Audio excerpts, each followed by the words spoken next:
J Bills from Media Spotlight UK, reunited with my man Ashley Rak-Su in the building. It's been a while. I haven't seen you all week, man. I know you're in the zone.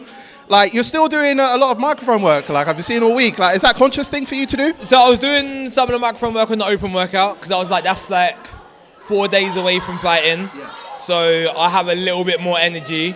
But I kind of knew that from yesterday and today, I was just gonna like lower the me. Lower the energies because you're focused in zone. Just get ready for Saturday.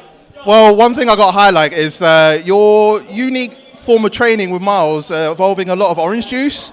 I mean, talk to me about it, because when Miles... the fans are going crazy. Because Miles was telling me yesterday, it's a thing, and I never really heard about talk to me about like the orange juice training. Yeah, man, fuck OJ, innit? We don't fuck with OJ. So we got to dodge all of it. We got to dodge all the OJ, we got to dodge everything that makes OJ. Yeah, so oranges, tangerines, mandarins, clementines, don't fuck with any of them. So what fruits are we going through next time, let's say the next fight happens? It depends on who we're fighting against, you know what I mean? So if it's slim, we got to dodge all the slim fruits. Do you get what I'm saying? So like bananas? Yeah, we'll be going for around apples, watermelons, mangoes. Do you get what I'm saying? So we got to be careful with what we do. You know, obviously, of course, like you got to go through OJ Rosé first. Yeah. I'm guessing like after your fight, you're going to be put up to a title fight of whoever's between Gabriel Silva and Anthony Taylor. Is that goal from after this fight? No, I don't think so. No, I think both of us would rather the middleweight shot. Okay. Yeah. So that's where you're leading towards. Is that's where Slim is in terms of middleweight, right? 100%. Because you've been saying a lot in terms of like Slim, in terms of that being the goalpost of gaining for the championship. Like that's top dog. Yeah. That's top dog. 7-0 record. 7-0, 5 knockouts. Like as far as the influencer boxing goes, that's top dog. That's where we want to go. Like with all due respect to Gabe and AT, they're not influencers. They're professional fighters who have then come over to Misfits. Do you get what I'm saying? So yeah, it's air. Do you know what I mean? Like we just don't really care. So Slim is the one.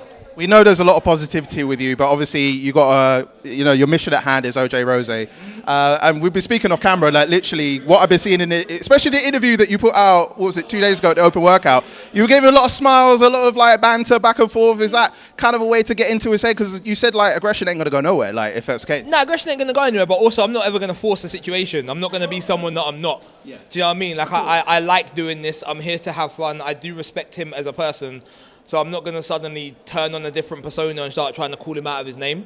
Now, when the bell goes on Saturday night, we both know we are going to be trying to take each other's heads off, but there's a mutual respect, which is why this fight is happening. Like, this fight is happening because we know that you have to fight against the best to get shots at the best. So that's what it is.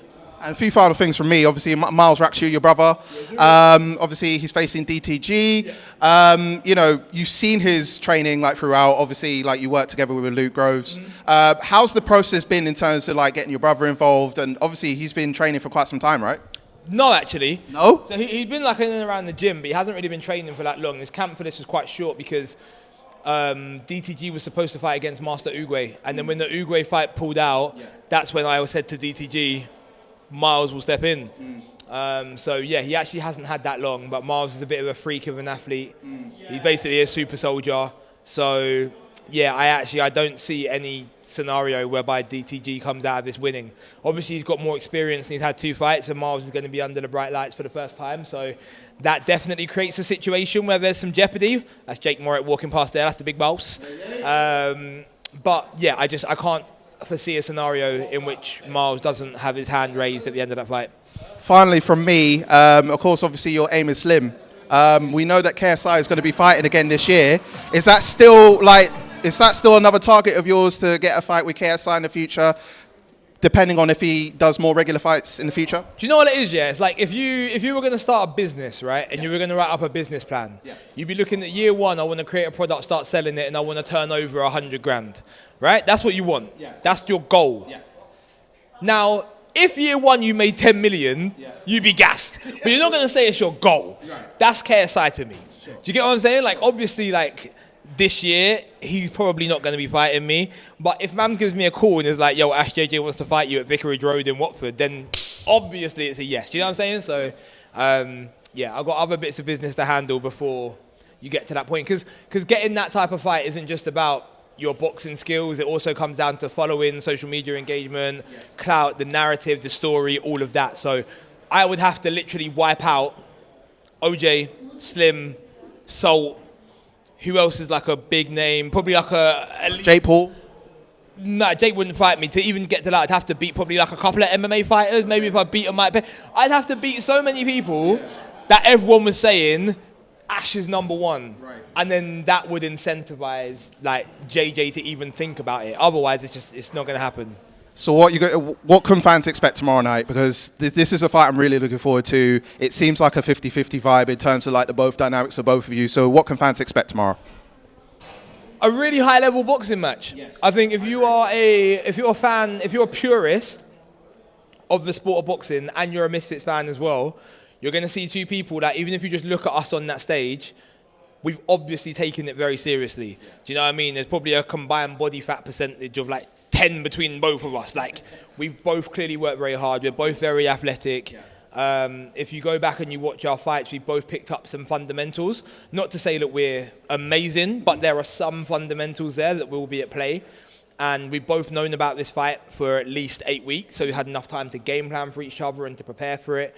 And so you should just see a really good fight, like whichever way it goes. Like, it's not going to be a one-round knockout situation. It's not going to be a one-sided whitewash. Like, it's going to be a hard fight, and whoever wins is going to have to be as close to 100% as possible.